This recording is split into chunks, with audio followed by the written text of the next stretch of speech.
I want to speak on a topic that says a place called Jabbok. A place called Jabbok. I know that most of us here may not have heard of the name Jabbok before. And you're saying to yourself, is this something in the Bible? But my prayer for you today is that after hearing this sermon, this message, that Jabbok will become a very important place in your journey of life, in your walk with the Lord. Let's start by going to the book of Genesis chapter 32. And I will read from verses 22 to 31. A place called Jabbok. Genesis chapter 32, verse 22.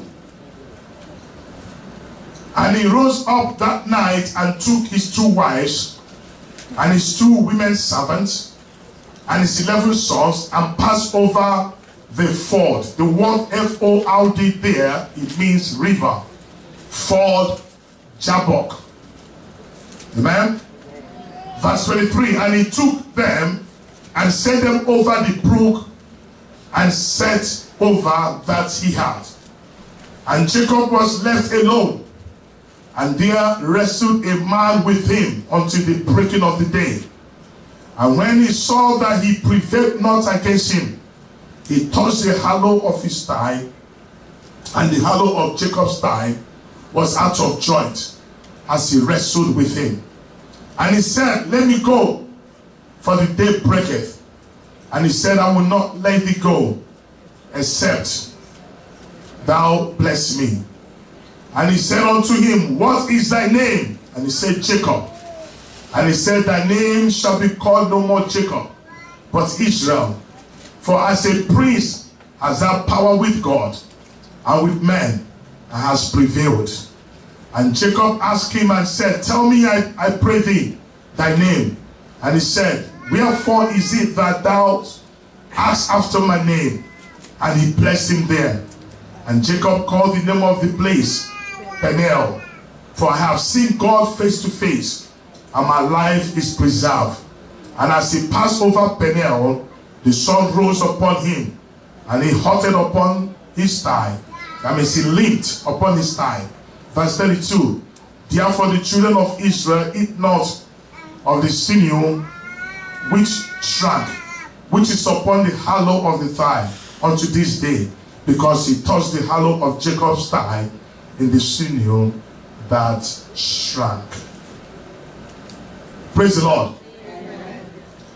Our spiritual journey in life as children of God will always bring us to the river Jabbok.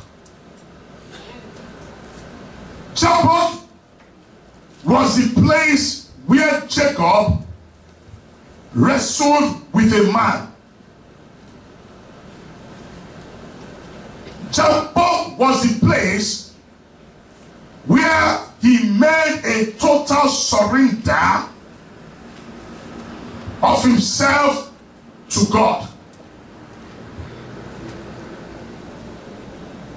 It is where he got his new character.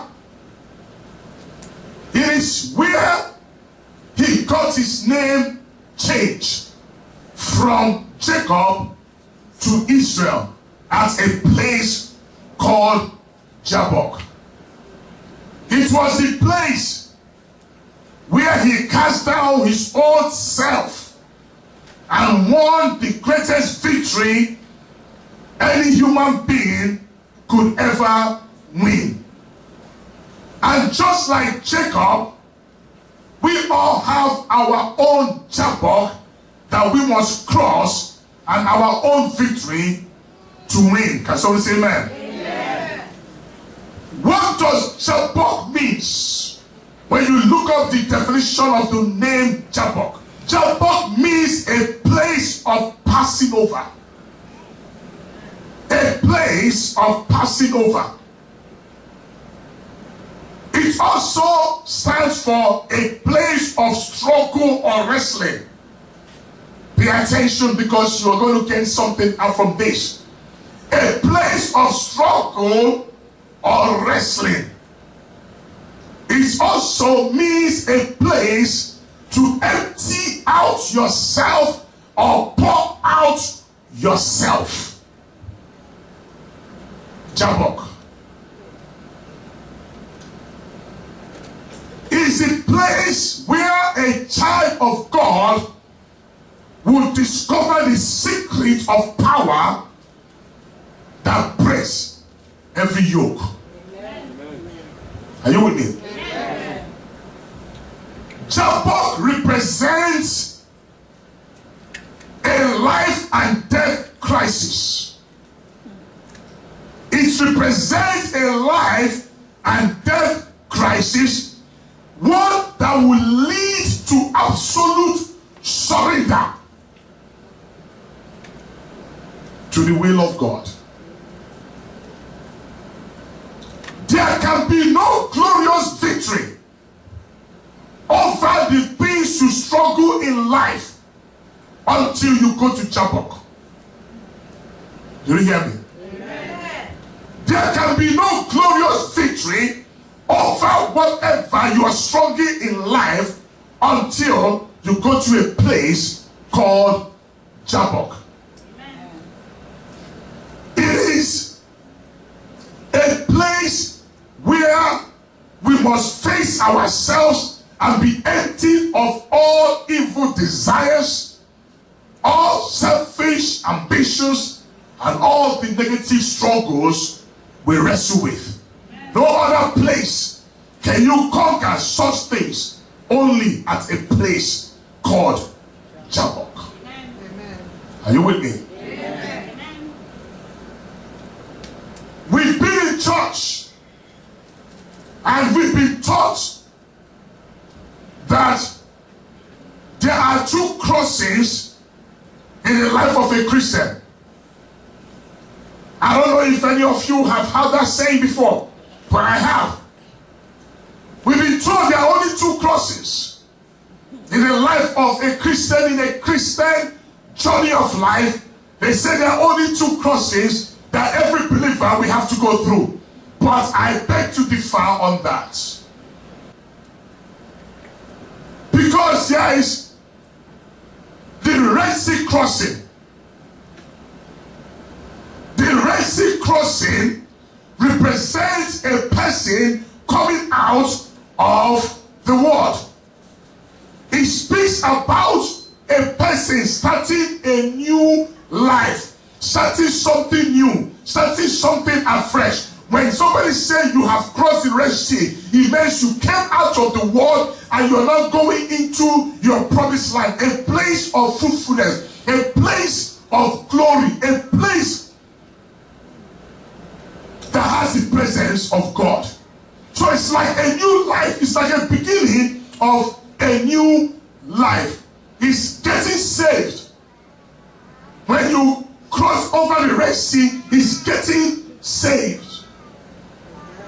The second crossing that they tell us is the River Jordan crossing. It's the River Jordan crossing. The River Jordan crossing represents a commitment to go on with the Lord after you cross the Red Sea. You now commit yourself to follow Jesus and to do the things he says to do. You commit yourself to baptism, to getting baptized. You commit yourself to Bible reading. You commit yourself to witnessing and all the things that will make you grow in the Lord. That is what the River Jordan crossing represents. Amen. However, a lot of God's people, a lot of God's children come out of Egypt, but they never get into the promised land, just like the Israelites do. They get stuck in the wilderness. They get stuck in the wilderness of unbelief, of fear, of disobedience, and all the other things that happens. They leave the world, but they never enter the joy of the Lord. because they never get to their Canaan land. But there is another crossing every believer has to cross, and that is the river Jabbok. River Jabbok. When you study river Jabbok, the geography of it, when you look at how river Jabbok is, it is a tributary of the river Jordan. It's a smaller river that flows into river Jordan.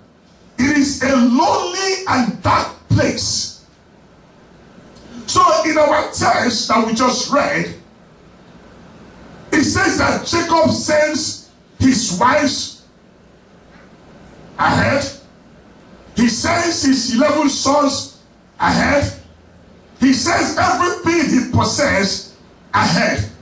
But he stayed behind.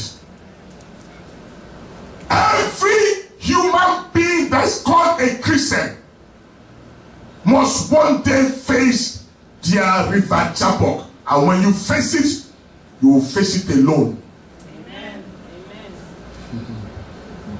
Whenever the time comes for you to face your river Jabbok, you must face that river all alone. Amen. Listen to me, brethren. When you cross the Red Sea, you will cross the Red Sea with multitude of people. Amen. When you're crossing the Red Sea, there will be multitude of people that will cross the Red Sea with you. These are people who left Egypt just like you left Egypt. Everybody's crossing the Red Sea. There will be multitude, there will be a whole host of people that will cross Egypt with you. You can cross the river Jordan with the people of God. That is the reason why when people get baptized, you don't get baptized alone, you get baptized with other people. So you can cross river Jordan with the people of God also, people who have intention to do the things of God. Amen. But when you are about to cross river Jabbok, it's a crossing that you have to cross all alone. There will be no pastor there to cross it with you. There will be no family member to cross it with you. There will be no husband to cross it with you. There will be no wife to cross it with you. There will be no children to cross it with you. There will be no friends to cross it with you. There will be no helpers to cross it with you. This is your private war between you and the Lord. This is your wrestling between you and the Lord. Are you with me? Amen. Verse 24 of that chapter 32 says, and Jacob was left alone, and there wrestled a man with him until the breaking of the day. The question I had to ask was, who was that man? And Jacob wrestled with a man.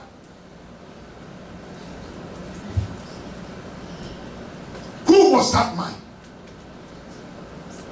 Was that man God? Was that man Esau?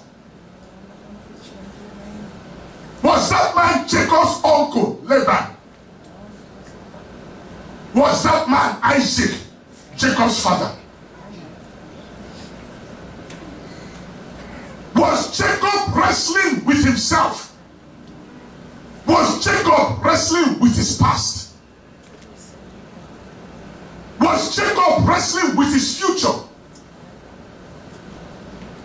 Was he wrestling with his identity? Who he is?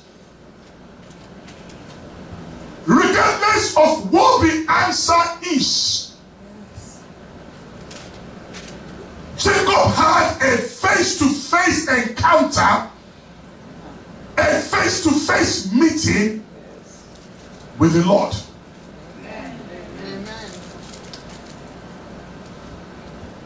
Jabbok is where the Jacob in Jacob was dealt with. Are you with me? Amen. was where the Jacob in Jacob was dealt with.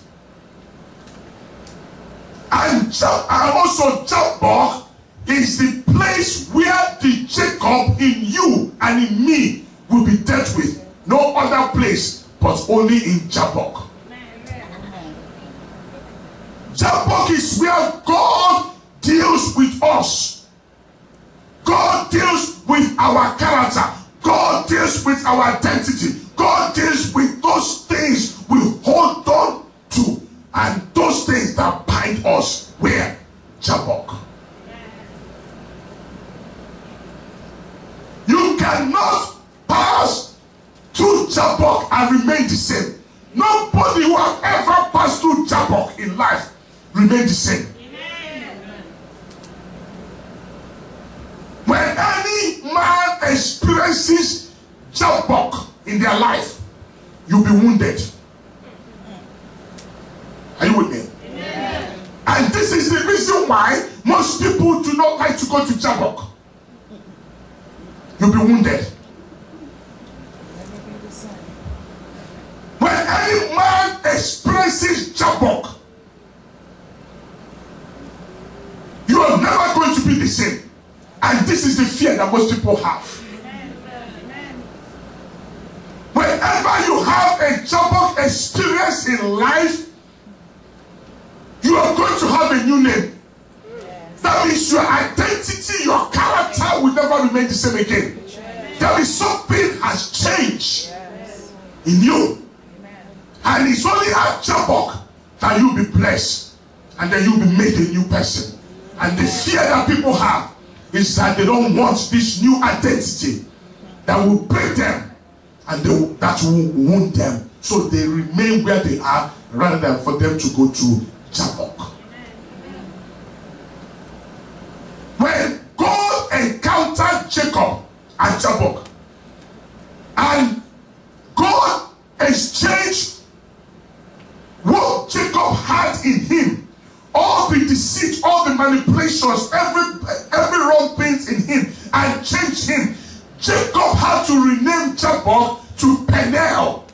Peniel means I have seen God face to face and my life is preserved. Amen. When you encounter God at Jabbok and God crushes you, God squeezes you, God renames you, God blesses you, that means you have seen him face to face and God has preserved your life. The only place you can get such a thing, brethren, is at Jabbok, where you have to go alone, stay alone, wrestle with God alone. No pastor is going to be there with you. It's just you and God to deal with the things that need to be dealt with in your life. Are you with me? There are some certain things that must take place at Jabbok. I'm going to give you, I believe it's 4 things that will take place at Jabbok.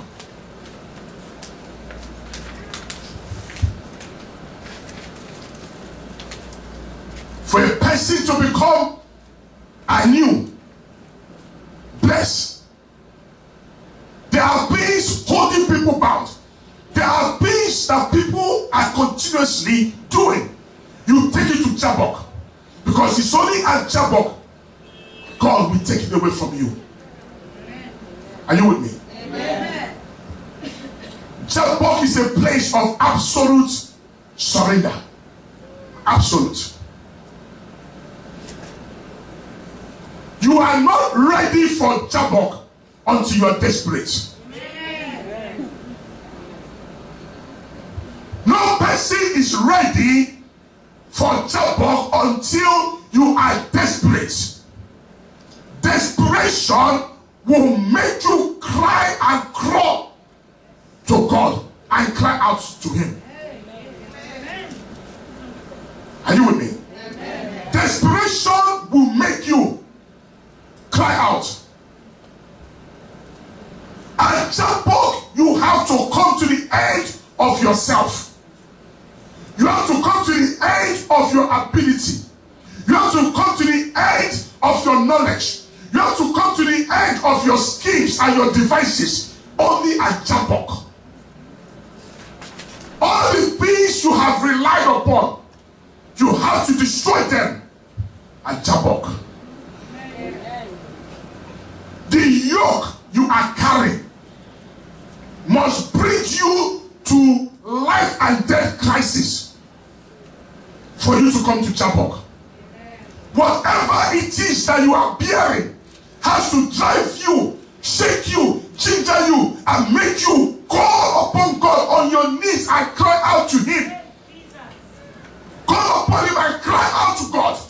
The Lord, change me from who I am to whom you want me to be. Amen. Whatever yoke it is, whatever burden it is, whatever that you keep going back and forth into, is a place where between you and God, nobody else, you cry out to God to remove it from you. Amen. Are you with me? Amen. He will bring you to Jabbok. Amen.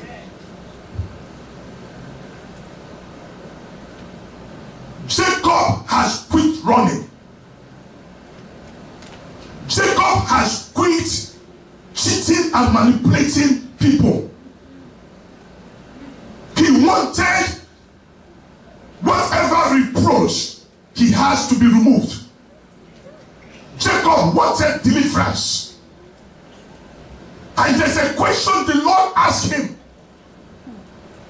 When you come to Jabbok, the Lord is going to ask you some certain questions.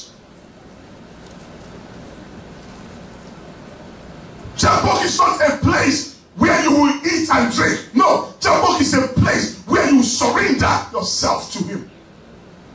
Say, God, destroy whatever that is in me. Pull out whatever that needs to pull out. Yes. Something that's hindering me. Something that's hindering you from coming to me. Lord, destroy it. Where will it take place? At Jabbok. The Lord asked Jacob a question in verse 27. Turn your Bibles there. It says, and he said unto him, what is thy name? What is thy name? And he said, Jacob. What the Lord was asking Jacob, not that the Lord didn't know Jacob's name. Are you with me? Not that the Lord doesn't know Jacob's name. What the Lord was asking Jacob was much more deeper than what Jacob's name is. What the Lord was asking him is, Jacob, look at yourself. Look at what you've become. There's no more excuses now, Jacob. For once in your life, face reality. For once in your life, face reality. Face the truth of who you are. Amen. Be totally honest with yourself. Let me tell you something. You can lie to everybody else, but if you lie to yourself, then there's something wrong with you. Amen. Amen. Amen. Be honest with yourself for once in your life. Amen. Or there will be no victory for you. Amen. That was what the God was asking him when he asked him, Jacob, what is your name?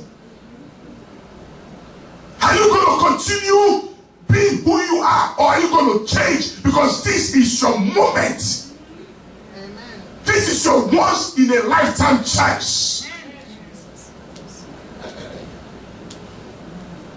This is your once in a lifetime chance to become somebody else than what you have made yourself to be. Amen. Jacob.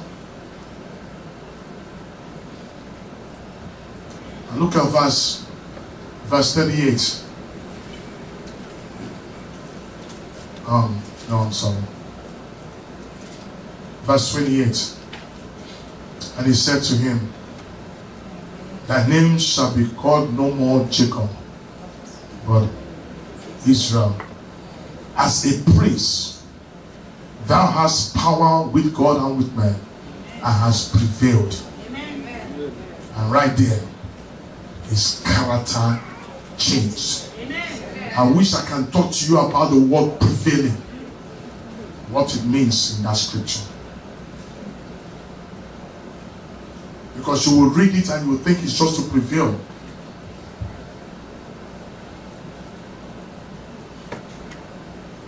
And his character changed.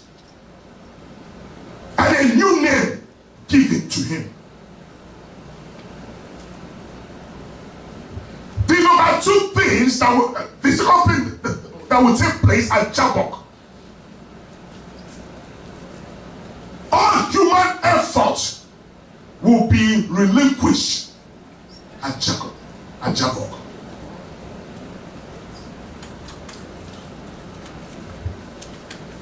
All human effort.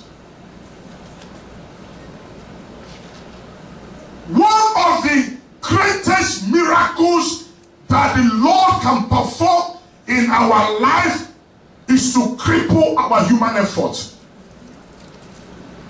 and to make us totally become dependent on him. Amen.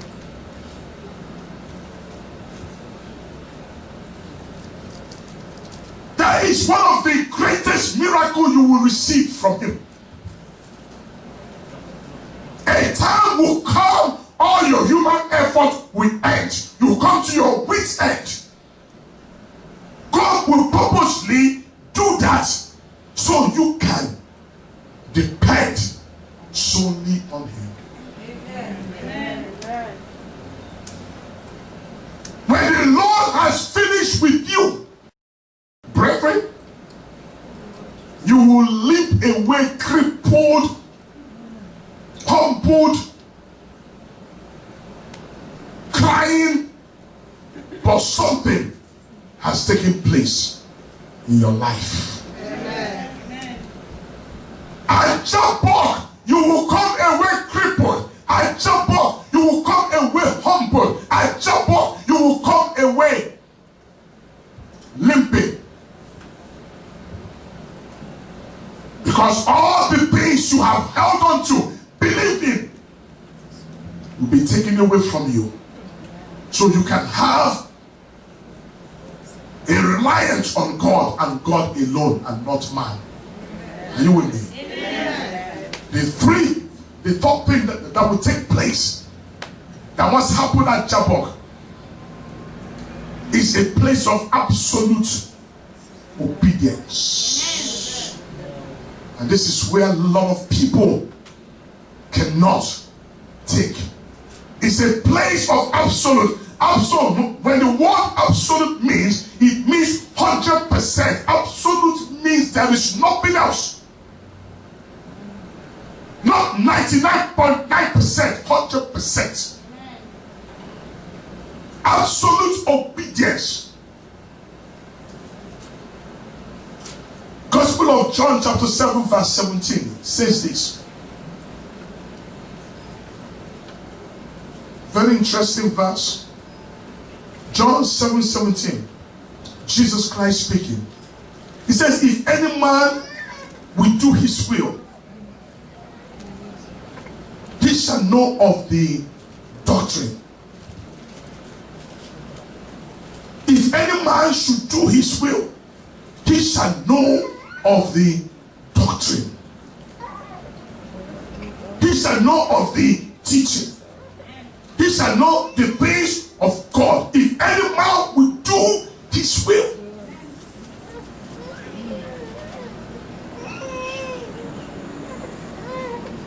Jabbok is the place where you cry out, Lord, cause me to both will and do of your perfect will. Cause me to both will and do of your perfect will. You can only do this absolute obedience and surrender when you are in Jabbok. And the fourth one,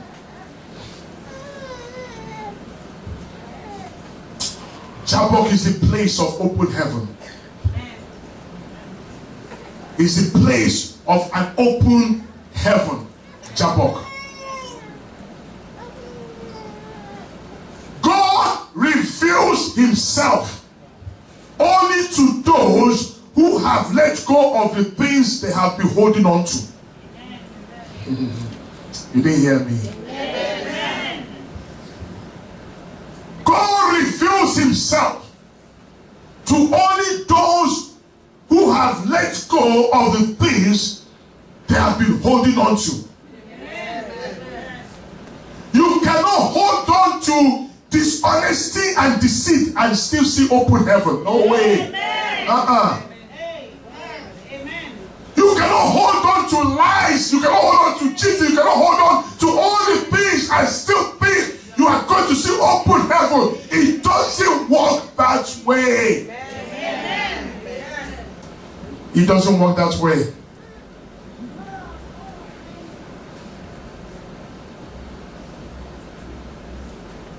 When Jesus encountered Nathanael in the scriptures, when he saw Nathanael, he said to him, a true Israelite who has no God. Do you know what the Lord was saying to Nathanael? He said, this is a true Israelite who has no Jacob in him.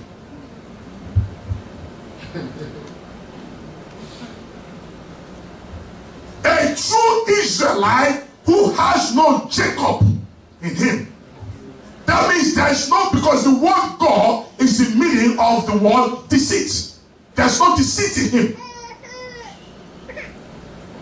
A man of firm integrity. A man that has no deceit in him. He has no Jacob, because Jacob is a deceiver, a supplanter. So then when the Lord confronted him and called him down, he said, listen, you have no Jacob in you. Then he said something that's very awkward. When the brother said to him, Lord, how did you get to know me?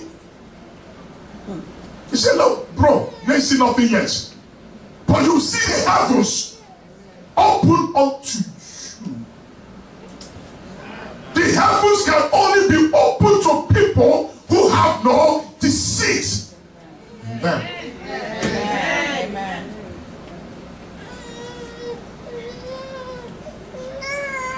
It can only be open to those who have no deceit in them, who has no Jacob in their life. And the only way to take care of you, the Jacob that's in you, is taken to Jabbok. You didn't hear me? Amen. The only way to take care of Jacob that's in any one of us is to take Jacob to Jabbok. Amen. So brethren, if you're listening to me, if you're not listening to me, it doesn't matter. Amen. But I must tell you this. Jabbok is a necessary place. Amen. It's a necessary place. If you want, it's not about Pastor Sonny can pray for you on this. You have to do it yourself. Amen. Amen. It's a necessary place. A place to lay down all the things you are struggling with. Amen. So the heavens can be opened unto you. Amen. Whatever it is you are struggling with, day by day, night by night, you go to Jabbok and lay it down. You cry on the Lord. Amen. There are people that struggle with no secret. That secretly they smoke, but they come to church. They struggle. It's a struggle. Yes. Counselors can't help you at Jabbok. There are people that smoke weed, but they come to church on Sundays.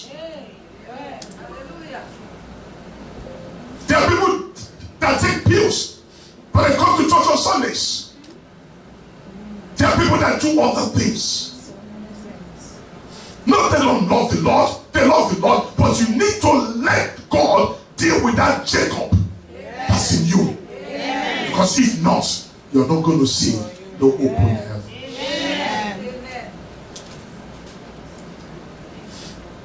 Listen, I close my Bible.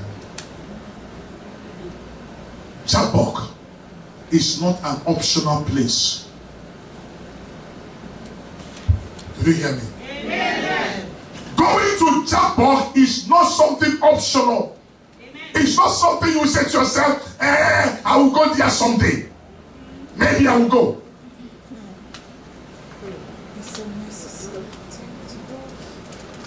Jacob had to run for many years. Many years. But he knew that enough is enough. Yes. And you have to come to the knowledge and the realization in one's life that enough is enough. Yes. And you go to Jabbok. Yes. There are people I deal with, they are so strong in gambling. They can't. They gamble everything. They steal from their wife and gamble. And they come to church.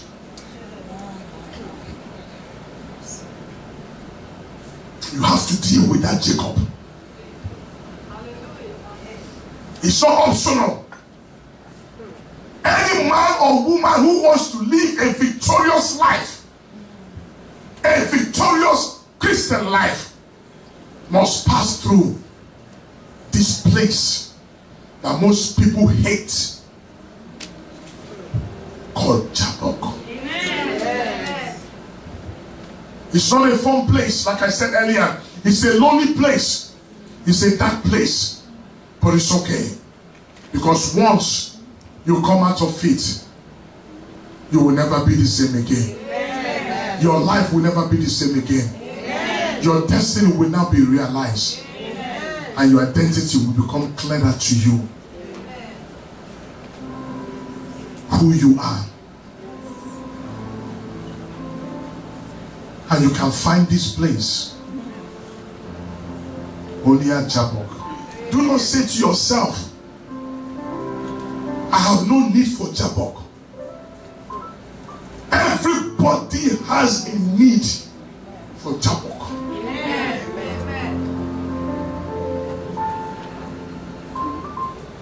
Say nobody has told me. Oh yes, I have told you today. Amen. So there's no excuse. Nobody ever told me. Well, you are hearing the sound of my voice, so there's no excuse. Amen. Deal with that want to crush you and destroy your life. You take it to Jabbok. Slice, please.